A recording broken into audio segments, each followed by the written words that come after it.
બાળક કઈ ઉંમરે કેવા પ્રકારનું ઝાડ કરી શકે, એના મનમાં કેવા પ્રકારનું ઝાડ ઇમેજિનેશન હોય છે તે જોઈશું.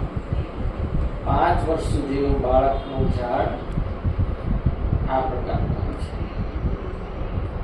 પછી 5 વર્ષ ઉપર જાય, થોડું સમજતું થાય, 7 વર્ષ પછી થોડો ઝાડમાં ફેરફાર આવે છે, થોડુંક મોટું ઘટા મોટી કરે છે.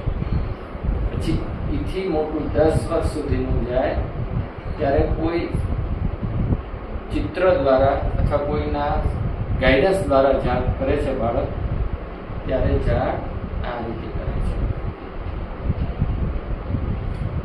પછી આમાં પાછા ઘણા બાળકોને પોતાનું એક અલગ સૂઝ હોય છે.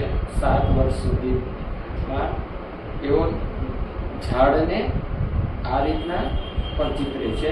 એને આ વડવાય છે એ ખ્યાલ નથી, પણ એને વાર્તાઓમાં, વાર્તા ચિત્રોમાં અથવા ક્યાંક ક્યાંક જોયેલું છે, એમાં ઇમેજિનેશનથી દોરે છે. અમુક બાળકો આ જ ઝાડમાં ફ્રૂટ્સ પણ દોરે છે પોતાના ઇમેજિનેશન. એટલે મિડલ એજની અંદર મોટા ભાગે ક્રિએટિવિટી તમને જોવા મળે છે. અહીંયા લર્નિંગ કંઈક શીખી રહ્યું, આપને પ્રાકૃતિક છે, શીખે કોઈ ગાઈડન્સ દ્વારા અથવા મીડિયા દ્વારા શીખે છે, અથવા કોઈના અંડર સુપરવિઝન. આ ટોટલી લગભગ પોતાનું પ્રાકૃતિક આકારો સાથે જોડાયેલું ઝાડ છે. ત્રીજા પ્રકારનું ઝાડ એ આ પ્રકારે પણ કરી શકે.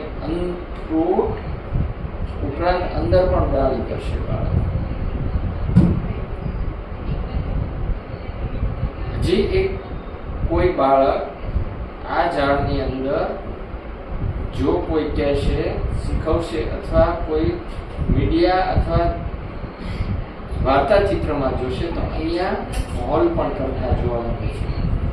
એટલે આમ મિડલ એજ ગ્રુપ છે, 7 એબોવ, એમાં 1, 2, 3, 4, 5 પ્રકારના ઝાડ બાળક પોતાના પ્રાકૃતિક આકારો દ્વારા અને પોતાની ઇમેજિનેશન દ્વારા કરે છે.